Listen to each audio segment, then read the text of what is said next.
Welcome to the Clean Power Hour Live. I'm Tim Montague, your host. Today is June 29th, 2023. We're getting ready for the holiday weekend, and it's been a lovely summer here in Central Illinois. Check out all of our content at cleanpowerhour.com. Give us a rating and a review on Apple and Spotify. That is the best way to help us get traction with this channel and to speed the energy transition. I want to welcome my co-host and commercial solar guy to the show. Welcome, John Weaver. Hey Tim, how are you today? I haven't seen you in a few weeks.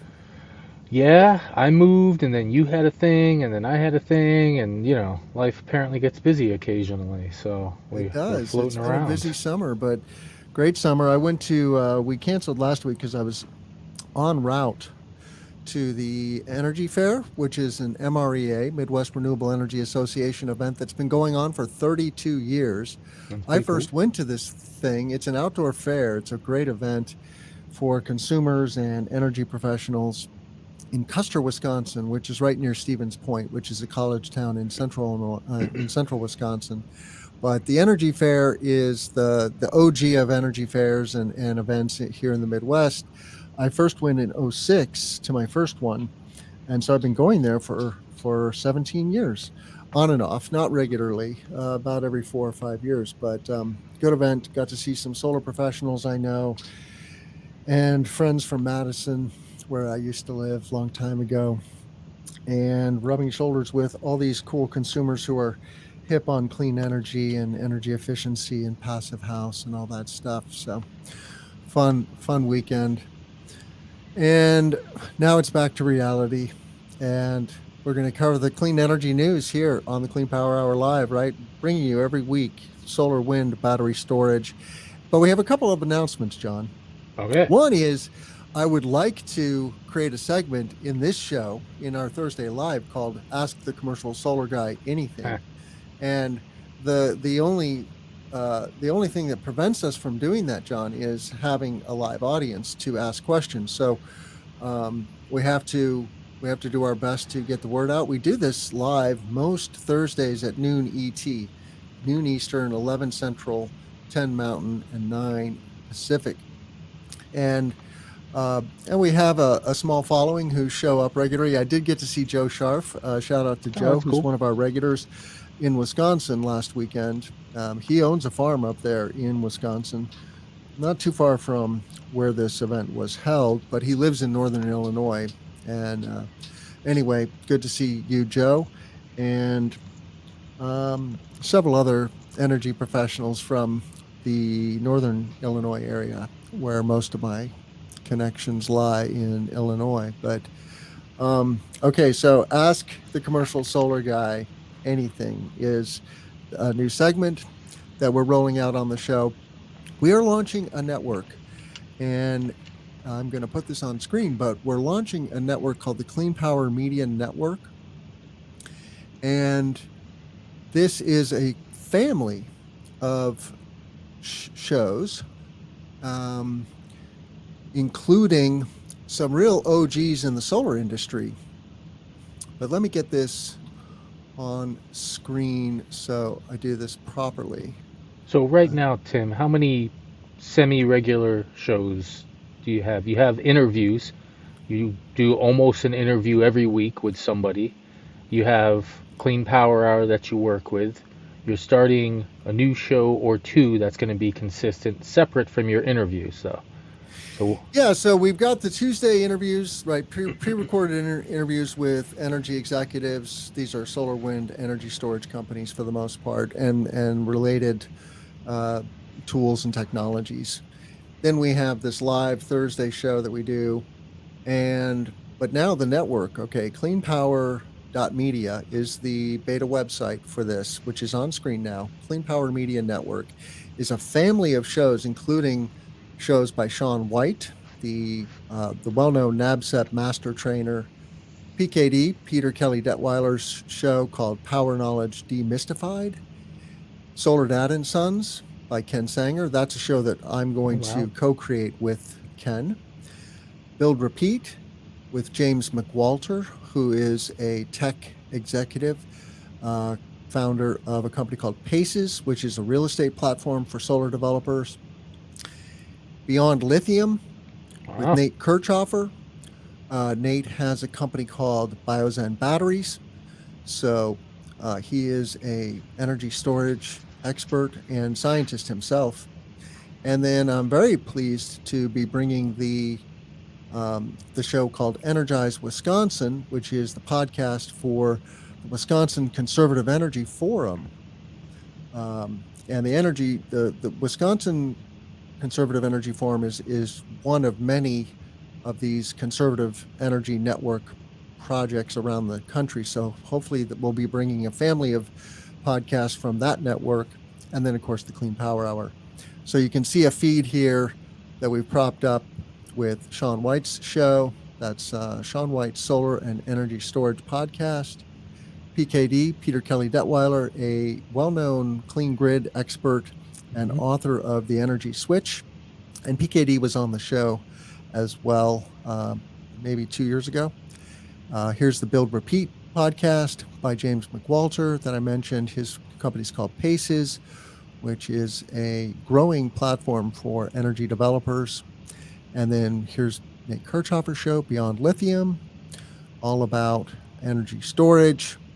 And he was also a guest on the show. All these people have been guests on the Clean Power Hour, of course, with the exception of Ryan Hoopsch, who's the executive director of Wisconsin Conservative Energy Forum and their show Energize Wisconsin. So super pumped, John, to be bringing this additional clean energy transition content to our listeners, and we're just getting started. So That's today like there's 6 or 7 shows-ish. 5, today 6, we have 7-ish. 6 shows. 6, okay, Today there we you have go. 6 shows, and tomorrow we'll have 25 shows. And we You're are gonna get busy. we are actively looking for corporate sponsors for the network and for the Clean Power Hour. So reach out to me, All right. tim@cleanpowerhour.com via email, or at cleanpowerhour.com, my main website. So let's get into the news, John. Sure. We've been away from the news for a few weeks. One of the things that happened was there was a heat wave in Texas last week. Happening. And Still happening. still happening, yes. And surprisingly, we've had a very mild summer here in the Midwest, but not the case in the South. And so I found an article about that heat wave in Scientific American. And, you know, some people like to beat up on wind and solar for being intermittent, but they are also a tremendous grid service at times, like a heat wave, when there are good resources like the sun, which happens to rise every day, in case you hadn't noticed, John. Every day. It's intermittent, but it's very consistent, and especially in the Southwest, where it's just sunny a lot of the time. Here in the Midwest, it can be cloudy sometimes, but down in Texas, not so much. So solar has actually helped the grid during this heat wave, and the story is called "Solar Power Bails Out Texas Grid During Major Heat Wave." You know, I love it how people try to put a stick in the clean energy eye. Well, today it's a back at you, because what happens when there's capacity days, a couple things happen. Energy prices go up, right? When the grid is humming at full capacity, the grid operators fire up their peaker plants, for example, which are very expensive to run, and so the cost of energy goes up. And it's a supply-demand marketplace, right? And so when the demand for the commodity, KWH, is very high, prices also just naturally go up, and they can get very, very high. And capacity charges, for example, can be 30 or 40% of a customer's bill. And so anyway, you know, the grid in Texas is now operating on something like 16 to 20% solar power. Solar is the largest segment of energy on the grid besides natural gas right now. No, Which- wind is still number 2. It's gas, then wind. And so This tab here is an amazing resource that was pointed out in this article, and this is a tool called gridstatus.io, and all the ISOs are here on the left. So here we're looking at ERCOT, and wind is blue, and I stand corrected. You are right. Wind is 26.6%, solar is 16.5%, and this is, I think, real time. So really cool tool. And then you see natural gas there at 36%, nuclear at 7%, coal and lignite at a meager 13%. So solar has passed coal in the great state of Texas, and it's going to soon be nipping at the heels of wind power, I predict. And then you see this this daily graph. How cool is that, right? You see the solar waking up at around 8 o'clock in the morning, right? And just becoming full steam ahead. And some people say that, well, this solar on the grid stuff makes it very difficult for the grid operator to predict what's going to happen. And I say, I don't agree. I think the computer knows when the sun is waking up and when it's going to bed. And when the sun goes to bed, that's when you crank up the batteries and other resources. What do you think about this grid? I mean, this heat wave in Texas, though, John? I mean, heat and sunlight are correlated, obviously. Solar generation is correlated, causated. Heat is causated, and solar. So, it used to be back in the day that mid-time to 2 p.m. Electricity was the most expensive, and it was always the most expensive in the summer. And it used to be that power companies would cover their bills and cover their costs with, their normal everyday services, very competitive. And then they would make their money, their annual profit on these 3, 4, 5, 10 days a year where there were peaking prices from, 12 noon to 2 p.m. And they would have only one power plant running. Or they would have like this power plant run only for 4 hours, for 2 hours, and that'd be where all the profit came because they charged $9 a kilowatt hour, which we'll see later in the show, other articles I've shown. And so now we're seeing solar, and maybe we should do this story next, but we're also seeing residential Tesla Powerwall customers offsetting the super high prices of Texas that occur at peaking moments. The thing that people should recognize the most is that it was always that daytime electricity was the most expensive. It was always that nighttime and evenings were cheaper. But now solar has flipped the industry entirely. And people have already made it normal. It's so obvious that daytime electricity should be cheap that people are all like, yeah, they don't even question that anymore. It's like, yeah, of course electricity is cheap in the daytime because you have solar. That wasn't the case in the year 2000. The year 2000 was the future, but we were still mostly burning coal for our electricity in the year 2000 at high noon. Now it's just different, and people have already internalized this fundamental change in the way the power grid works. And, let me go to our document and put the next story up. But there was a person in Texas, a residential homeowner, who was getting paid over $5 a kilowatt hour for his electricity because of this Texas storm and because of how he's working with, I just added the story, it's the next one. Yeah. And it's, and then we have another story where I wanted to share, and I guess maybe I'm talking too much now on this topic, but in the New England ISO market, behind the meter solar, which dominates our market, whereas in Texas it's standalone big grid solar, but behind the meter solar is now shutting down a gas plant. But look, this one that if you share it, I don't know if you get a chance to share that tweet, the peak pricing that residential customer was getting from their battery. This is from their house, from their battery, because they have an energy contract with Tesla Energy. Yeah, so what are we looking at here, though? That is the price that this individual is selling electricity via their Tesla app. So this is a screenshot from a energy storage. I think if you click on it, you might see a fuller image. It could even say Tesla's logo on it.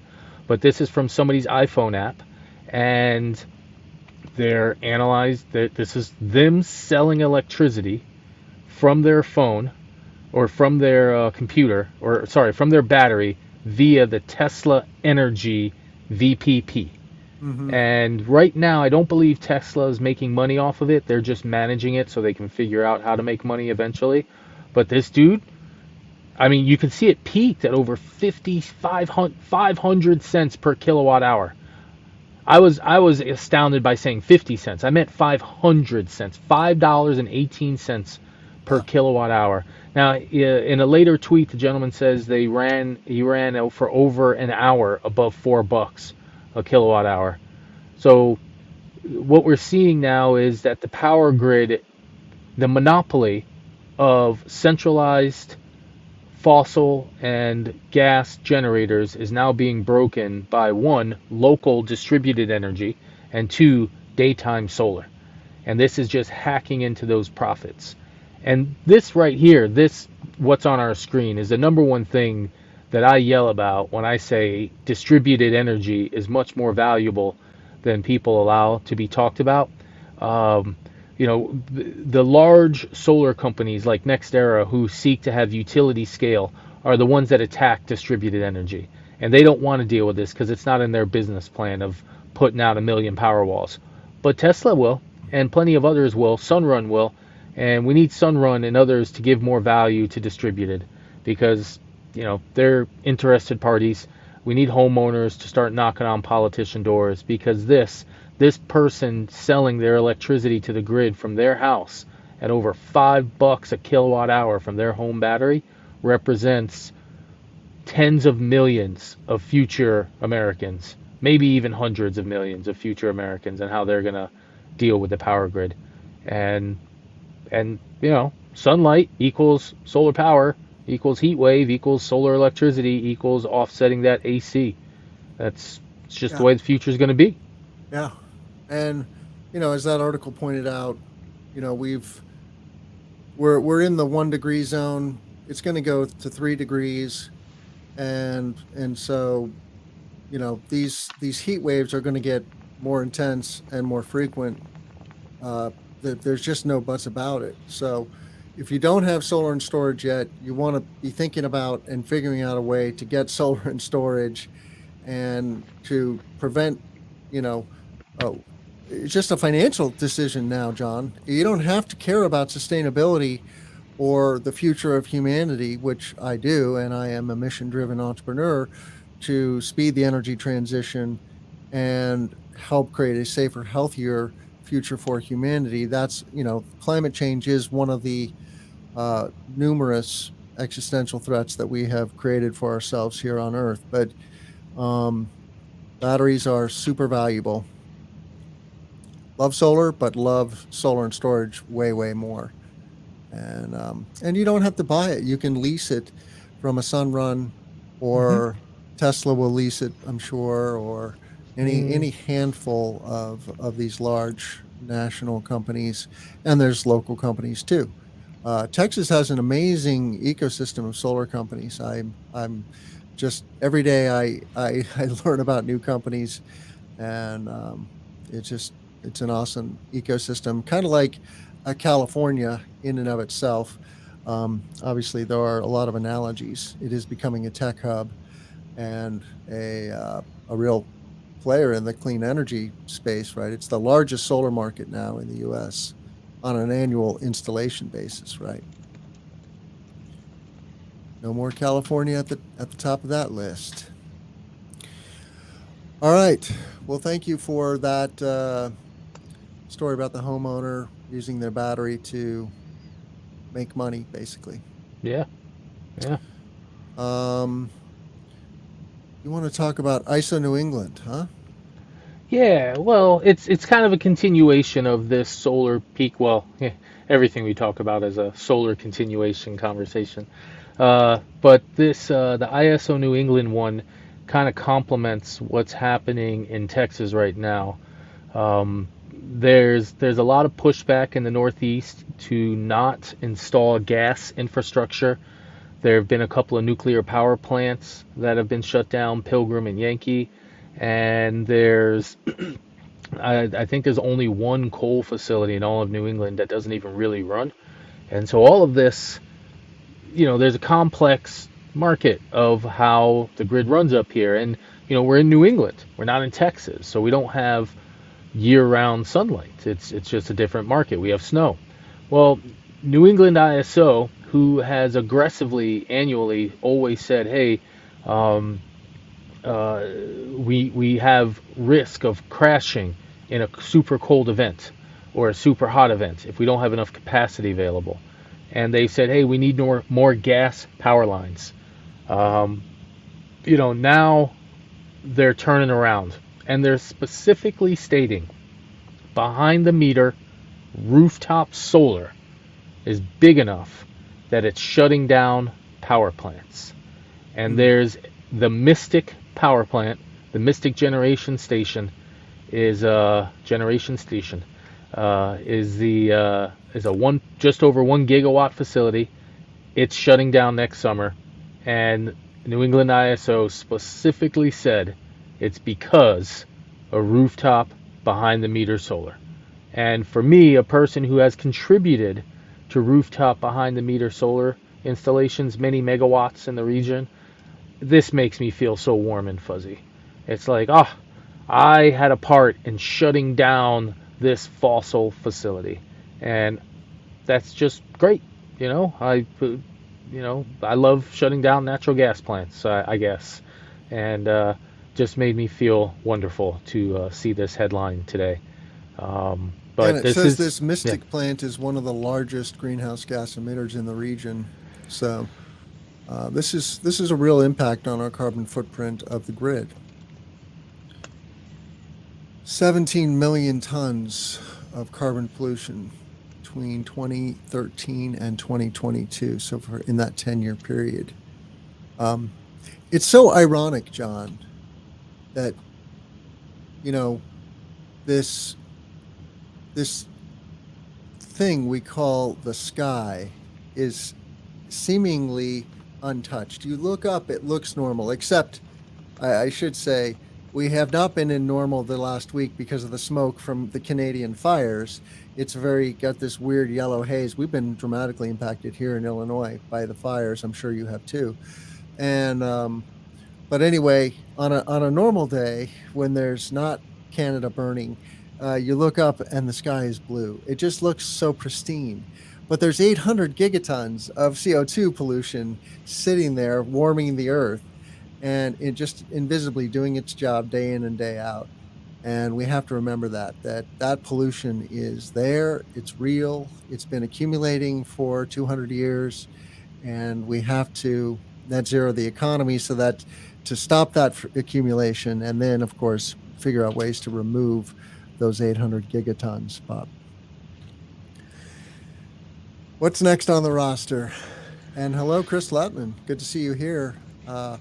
We'd love to get you back on the show, Chris, and talk about solar modules and all things solar. So think about that. We will be doing a show next week, I believe. I have plans to be here post 4th of July. But Chris is doing lots of good stuff in the solar world. So we don't want to talk about this NREL study, right? 26.8 million privately accessible level 1 and level 2 charging stations, primarily at single-family homes. That's what NREL in this report has as their big number. 26.8 million level 1 and level 2 chargers. That's a big number. Yeah, and this is really important. The NREL, the National Renewable Energy Laboratory, whose tagline is transforming energy. I think that might be new. I like that. Wrote this report, the 2030 National Charging Network. So what do we have to do with light duty vehicle charging to green or to electrify transportation, right? It's a big unknown, and now they're putting some numbers on it. And it's big numbers. like you said, 26.8 million privately accessible level 1 and level 2 charging ports. And this is by 2030. So Yeah, by 2050, the numbers will expand and evolve as we have more, and but yeah. this is by 2030. And 182,000 publicly accessible fast charging ports on highway corridors. I wonder what the Tesla network is today, I'll tell or you. a big, yeah, do, and maybe the next biggest charging network. So I'm just curious, like, what percentage of the way have we made progress towards this goal of level 2 plus chargers? Well, sorry, level 3. Fast charging is level 3 or 4, right? Level 3. Yeah. Is there a level 4? I think there Not is. that I know of. No? Not that I know of. There's Okay, not.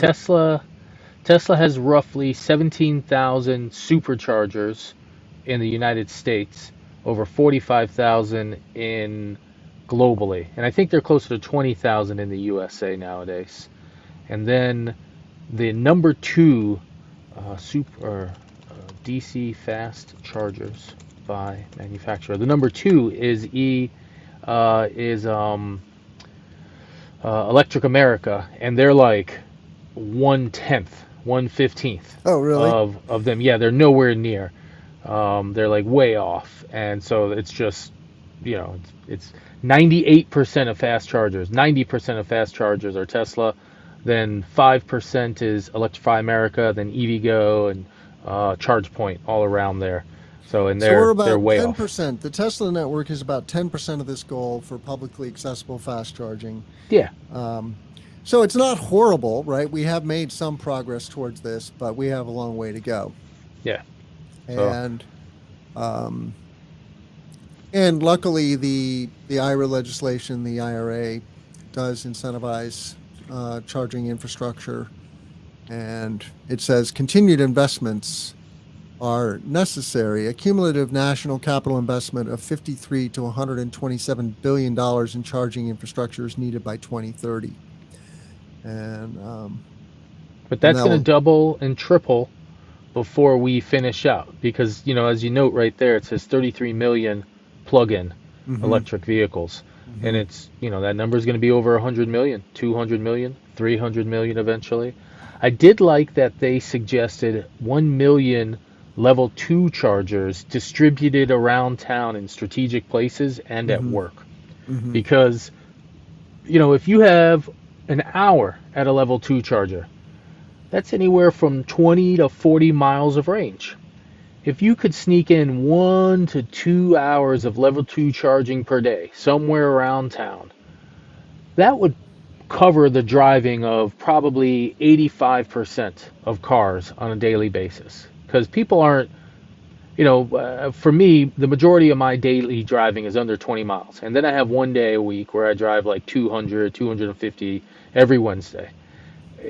Most homeowners are like 40 miles a day for all their days, and then they have one day that's longer. So, if you can't charge at home, like someone like me who doesn't have an apartment charger, having access to a level 2 here or there, having access to a single level 3 once a week, that's all that's necessary. So I'm interested in the around town chargers like Yeah. supermarkets, restaurants, just parking lots where we're going to integrate a whole bunch of things, and so it's interesting to watch that level 2 around town charger one evolve. I'm interested in that one a lot. Yeah, I like this schematic. They have for anyone just on audio, they have a schematic of a tree. The branches and leaves are the public destination charging. That's the million uh, publicly accessible level 2 chargers, so-called public destination charging. Then there's the trunk, which is public fast charging, and then there's the roots, which is private charging, which is level 1 and level 2 chargers. And we're going to need 26.7 million private charging. Now, it's meaningless to plug into a 110, in my opinion. You really have to install a level 2 charger to get any significant mileage on your EV, speaking from experience. But um, so if I'm an electrician and I'm not installing EV chargers today, I definitely will be tomorrow and should bone up on that. It's not a hard thing to install, luckily, but Might have to upgrade a panel board if you're also doing solar. If that's the only, significant upgrade, so to speak. But I think if electricians got real good at installing electric panel upgrades, EV chargers, and heat pumps, those three things, yeah. I think you could make a career doing very, very well for yourself. Oh, heck Um, yeah.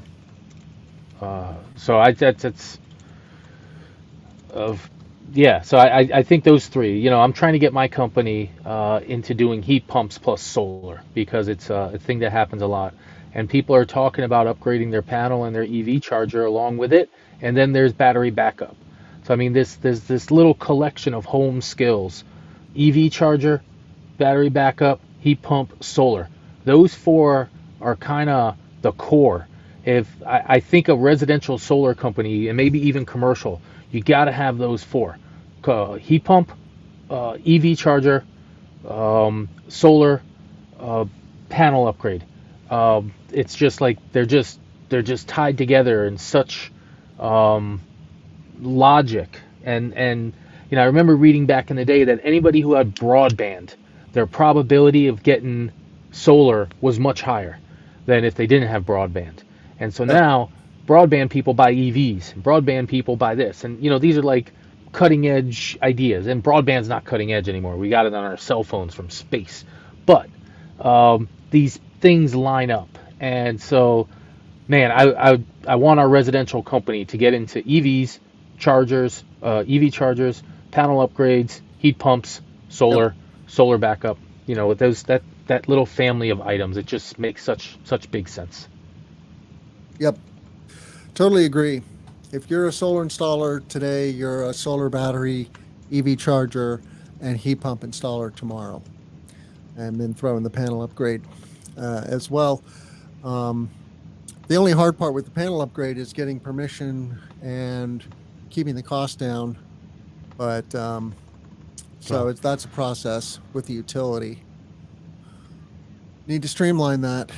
Need to lean in. Let's talk about your story in PV Magazine, John. I've wrote a lot of stories over the last couple of weeks, man. Been busy. Had to play some catch up. One story I wrote in PV Mag, you will Better quite solar like. projections. Yes, we covered Deno Watts, and I liked it. I like to read about it and learn about it more, about what they're doing there. And it was just, it's just a little better deep dive. And everybody, if you're really wondering what Deno Watts is, we did a show here a couple weeks ago, and we It's interviewed Dino Watts. Dino Watts. I call it Deno, sorry, because it's Dean. Uh, There's the Dino Watts. The yes, Dino, Dean, they call it. the Dino.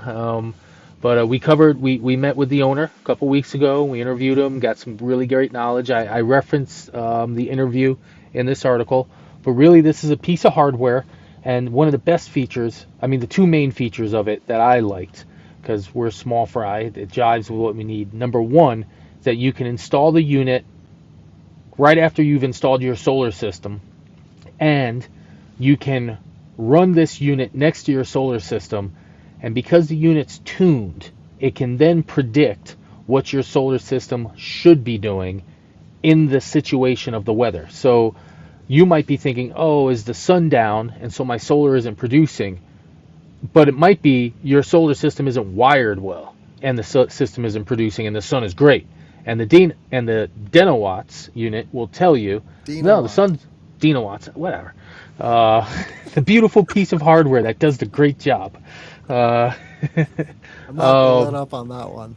good. It will tell you this is what it should be running at. Yeah. And it's a simple piece of hardware, couple of pieces of things to connect. And then the key over the long term, and I have you got customers every spring. They're like, hey man, what's happening to my solar over the winter? I'm like, well, it's winter time in New England. But if you have a piece of hardware out there, or if you have a network of solar projects, you can say, listen, all 10 of these solar projects are producing at the same ratio of view, including our standalone grid analyzer, or whatever term you want to come up with for the Dino Watts, and it just jives. It's a good piece of gear, and they got approved by DNV for their processes to say, yeah, this jives Well, with. they got a technical review by DNV. It's a service that DNV provides, Hmm. and but they And were very rigorous, and it was not an easy process for them to get correct. through that.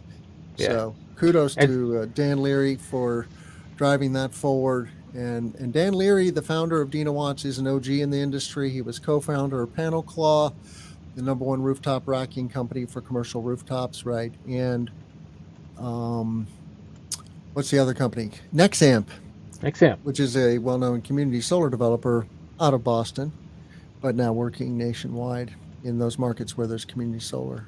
So cool stuff. Yeah, that the digital twin benchmarking is one of the things that sets Dino Watts apart.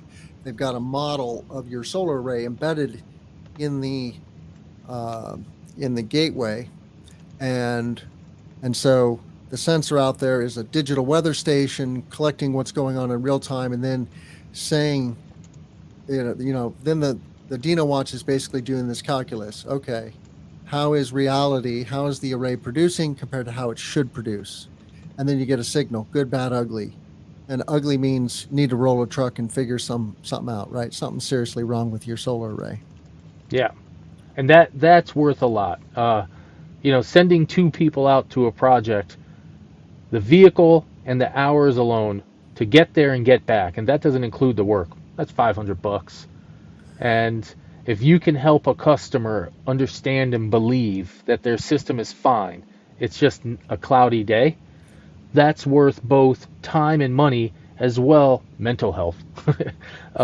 Because customers get stressed, they put a lot of money into this thing, they want to know it works, and if you can help them believe, oh, it is working, oh, that's just good for everybody. It's really positive. So I think it's a cool little piece of gear. We got to get better about reading these titles, though, for our audio listeners. So that story is called "Better Solar Projections Mean Better Models and Higher Project Valuations" by John Weaver, June 22nd. All right, let's move on. We got a lot of news to cover and not much time. So, what is You our want to talk next about story? you want to talk about how the big world DNV says that solar is going to be in an unassailable position as the cheapest source of electricity on Earth. We sort of already know this, Tim, but it's going to happen more and more, and it's going to, you know, I don't know. We might have 100 terawatts of solar deployed because it's so cheap. That's what's going to happen. Yeah, this is a story in PV Magazine also by Ryan Kennedy this time, and you read the title. Solar will be unassailable in an unassailable position as cheapest source of electricity. Solar is already in many parts of the world the cheapest source of grid power. So that's what's driving the rapid adoption of solar now on a global basis. And is it the only question is the adoption fast enough? Right. But I think it's at the edge of being useful and of helping.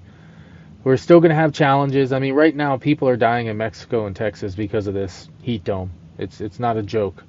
mm, It's something for us to really deal with. It's going to go faster.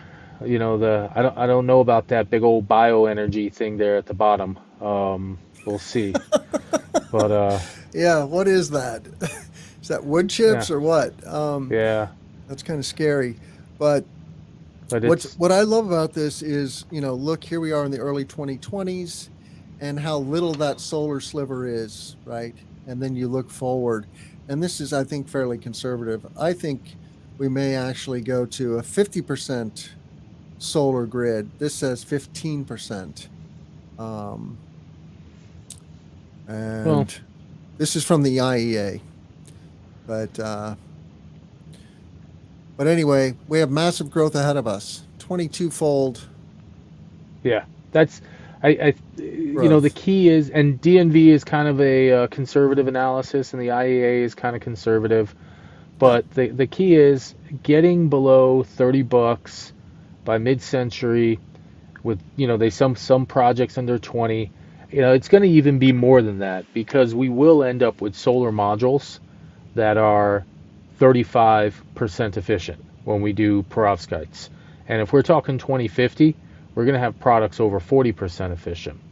The CEO of LONGi recently said for every percent efficiency gained in a solar panel, the LCOE of the project it's associated with falls 5%. And yesterday I was doing a little math with somebody, and we did a calculation to go from 22% efficient solar panels, which is kind of cutting edge for utility scale, up to 35. And then we said, we roughly calculated, 3, 4, 5 cents per kilowatt hour. By going up 13% at 5% a drop, your price of electricity drops 50%. So from solar panel efficiency gains only. This is not due to scaling, this is not due to better glass, aluminum, this, that, but just from the efficiency getting higher, we're going to see the price of solar panels drop, or the price of electricity from solar drop by 50%. So, we're at 5 cents per kilowatt hour now. We're going to go well past 20 cents, 2.5 cents per kilowatt hour. We're going to have solar projects that are pushing 1 cent per kilowatt hour in the best places on earth. Under a penny, well under a penny. I mean, we just had a bid. It's hard to accept some of the bids in the Middle East because the rules there are different from finance. For instance, no interest, labor costs are almost zero, just different rules. But they're already under 2 cents. So. Yeah. And Matt Campbell at Terabase, who I've had on the show a couple of times, and Terabase is going after automation of solar construction. They have software for large-scale solar development. He thinks the holy grail is 1 penny per kWh solar power, and what that unlocks is affordable green hydrogen, for example.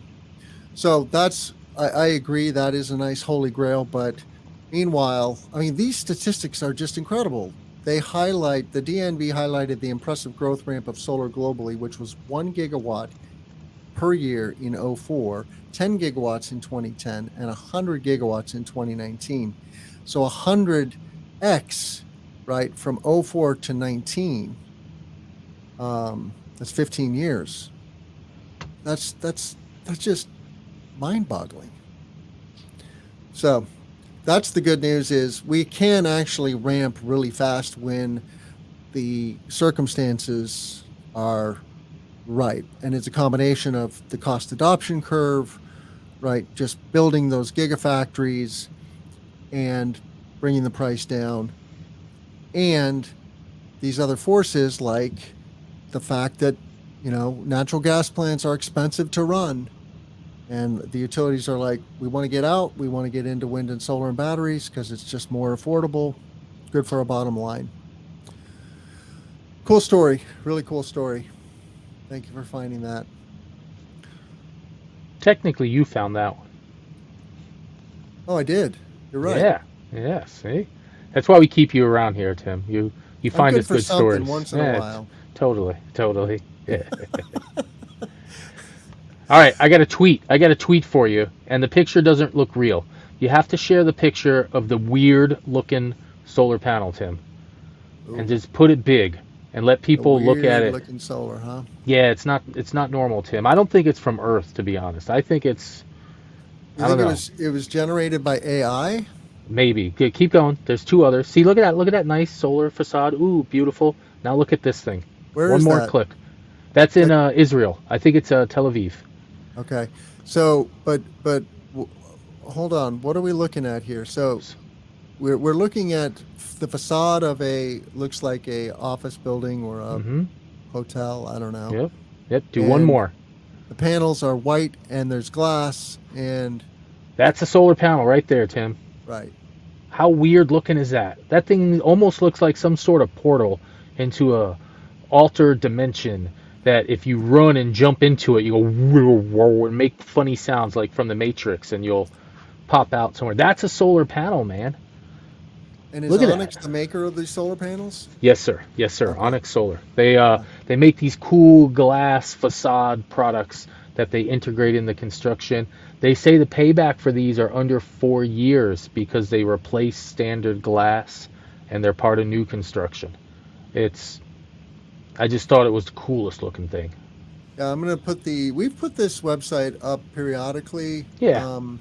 Here's the Onyx. It's onyxsolar.com, Hmm. ONYX, and they've got this very strange futuristic building on their landing page. But That's where I'm gonna um, live one day. It's my alien home. that really is an alien looking structure. But I like those hexagonal roof tiles. Solar panels, Timothy. Solar Yes, panels. yes, yes, yes. So Onyx, yeah, they're a player in the BIPV. I want to have a show dedicated to BIPV on the network, John. So we need to find out. We need to find a host for a BIPV show. Who would that be? Oh, that's a great question. I don't know any BIPV specific experts. I do know of one gentleman who has created a BIPV forum on LinkedIn, and I don't know if he's open to do a weekly show, but Okay. I don't know who I would call a you Well, know a s- put him in touch with me. sure, sure, Um, will do. and but you see here, these guys at Onyx, they're into many things: skylights, curtain walls, canopies, spandrels. I don't know what a spandrel is. Um, Sounds like a dance. Photovoltaic floors, parking lots, roof tiles, you name it. Speaking of roof tiles, we had GAF Energy on the show. Great interview with GAF and their VP of product and a installer. I think it's called Smart Roofing Company in the Southeast. So check that out at cleanpowerhour.com and give us a rating and a review on Apple and Spotify while you're at it. That would be very helpful. All right. We got time for a couple more stories here. Thanks for that. The white solar panel, huh? Yeah, Like it. man. Like people I what I try to do sometimes when I'm looking for articles, I think, oh look, this is the coolest, but I also pick out articles that get the most attention on Twitter, and that one was the most popular tweet for a while, just simply saying this is a solar panel, and people were like, no, that's not right, because that's not normal, but it's people were really interested in these building integrated product. The only issue with building integrated is, of course, we upgrade such a small percentage of our structures and we build such a small percentage of new structures. 99%, 98% is already built. So, so it's a Yeah. slower volume, a slower market is Do the you only know negative. offhand, John, when you have this color to the solar panel, what kind of efficiency are you able to get? Because presumably that's reflecting more light and blocking some light, right? So Yeah, I do. So, as part of that tweet series, I remembered that there's a group in Switzerland who makes a series of modules where they spray a layer, and they're standard 19% perk, so not cutting edge product, but like right behind it, and they fall to anywhere to 15 to 17%. So they lose 2 to 3 percentage points, 10 to 20% of their efficiency when they spray this layer. I've seen some of the layerings lower, like 10%, but it depends on the color and the material and the whatever makes up the sprays and the paints. But so I 16, 17, 18% for colored solar panels. Onyx notes that their panel is almost 16%, roughly equivalent. I think it was this white panel that they noted at 16% efficiency, but yeah. I can't exactly remember because it wasn't 100% clear. But so about 16%, probably down from a 20% So module. here's a good exercise to do for somebody, not me, but somebody. Not Go into you. Helioscope or your favorite design tool and take a high rise and do a rooftop array on that high rise, which generally is going to be trivial, right? Because there's not that much roof space relative to the volume of the building. And then design your vertical solar walls. And, you've got a south facing wall, you've got an east facing wall, and a west facing wall. All three of those walls are going to get a lot of sunlight, right? If the building is perfectly oriented. Let's just assume that. And then do a side by side, right? And you could say, okay, we're going to get 10% of our building power from a rooftop array, but we could probably get 50% or more, right, by covering the facade in these, albeit less efficient panels, but lots more of them. And then you can just institute this, right, and say, you can't build a building anymore in your jurisdiction that doesn't integrate PV into the structure, right? I mean, the day is I'm, coming. yeah, I was about to say, like, in California, commercial structures require it, residential structures require it. And I'm speaking with a politician who's going to be resubmitting this law in Rhode Island. There's a couple of cities in Mass already, and pretty soon there's a new building code that's being developed in Mass statewide that might make it where you can't build residential that doesn't have on-site generation. And that's just going to be reality. And it might be that new commercial has a legal requirement for off-site PPA. Like, you will, as a commercial entity, be required to procure solar. So they're figuring it out. It's going to happen that way. I mean, and maybe sure you can build a building without solar, but nobody's going to rent it and nobody's going to buy it because it's going to be really expensive. Because who the heck's going to pay 50 cents per kilowatt hour, $1 per kilowatt hour, when you can get it for free, stuck to the side of your building? So I don't know. It's coming. Yep. Well, let's go to the Green Car Congress. So the original place where I found this article was in Chinese, the original published article. So I had to find Chinese this source. Fiscal letters. Yeah. Yes. So I had to find a source that had this because I wanted people to be able to read it. But greencarcongress.com covered a new lithium-ion pouch battery that has a greater than 700 watt hours per kilogram energy density. Yep. And that's what is your EV? You have a Hyundai. What does your EV have in terms of density in that battery, do you think? No idea. I don't pay attention 200, to that kind of stuff. Yeah, probably. It's got to be comparable to a Tesla, which means it's in the 200 to 225 range. Yeah. So now that's on a cell pack level. This is on a cell level. So the cell's probably a little higher, 250, 300, whatever. This is more than double or triple a Tesla density. And I was once told that around 400 watt hours per kilogram, flying becomes viable. Yeah. If we have a 700 in our potential, and we have potential for even more, we're so in the beginning of this battery revolution, dude. If we really have these types of technological breakthroughs that can occur later on in the machine, like, so many of us think, okay, this is the technology we got, let's get on with it, this is life. But the reality is there's a whole huge, gigantic economy whose goal is to make things better. And we as salespeople, Tim, you build things, I build things. We have to buy the thing that's available, get stuck thinking, oh, this is what the tech is. But no, one day that solar panel will be 1,000 watts. One day that battery will be 1,000 watt hours per kilogram.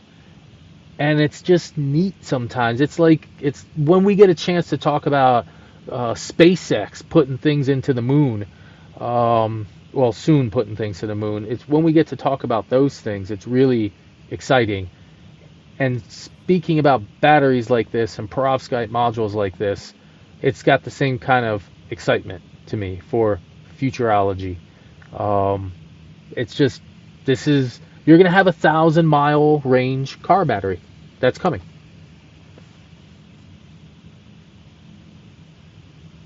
Yeah. Agreed. And the vehicles are 1,000,000-mile plus vehicles They last much longer because they have many fewer moving parts. Let's talk about this scooter. You found a solar electric scooter. Yeah. Never needs to be recharged. That's a misnomer. Yeah. But anyway, um, it could be recharged from the solar panel on the front of the scooter, I guess, right? Yes, yes.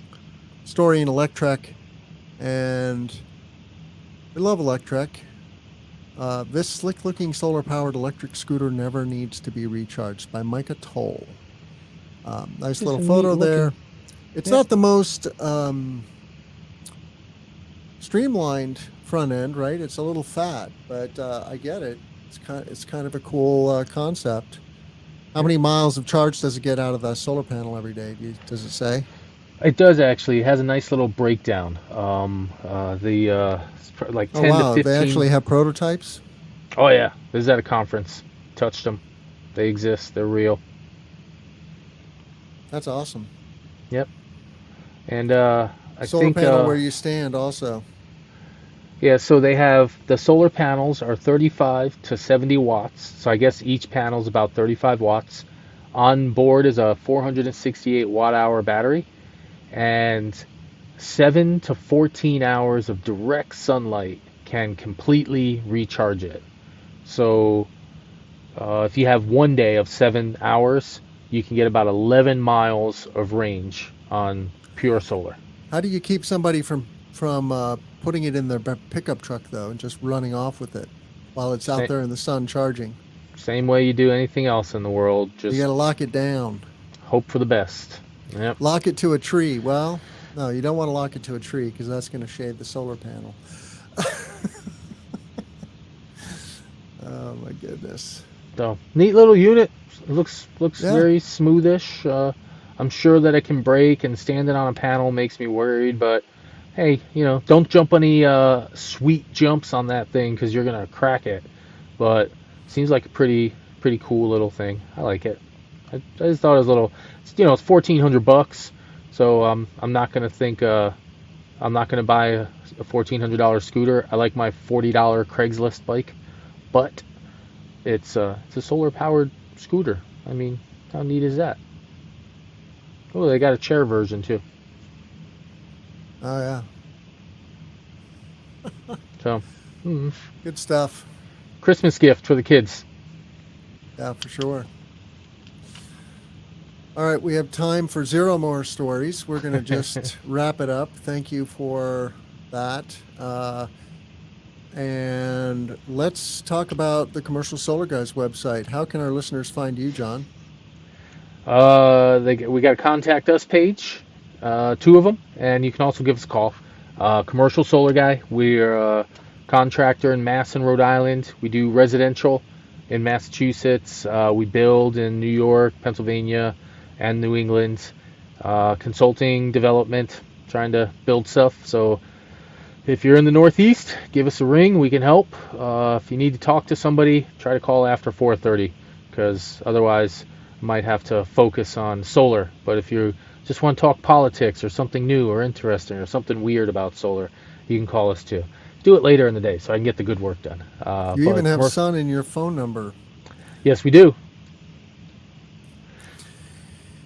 All right. Well, and John Weaver can be found on Twitter Yep. and LinkedIn as well. I don't know if you're still on Mastodon, but Not really. It's hard to keep up. It's hard to keep yeah, up with too many. yeah. And you can find us here at the Clean Power Hour at cleanpowerhour.com. Give us a rating and a review on Apple and Spotify. There's a reviews tab right there, right? Rate us on Apple or Spotify. That's the best place. And then tell a friend about the show, please. Tell a colleague, tell a friend, tell a family member. We really want that word of mouth. That's the most powerful way to get people to try us out. And, people listen to 5, 6 different shows. And so we have to capture 20% of their listening mind share, and that's not easy. So a personal recommendation is greatly appreciated. You can connect with me on LinkedIn, Tim Montague. that's the best place, or on our contact form on cleanpowerhour.com. With that, I want to say, let's grow solar and storage. I'm Tim Montague. Thanks so much, John.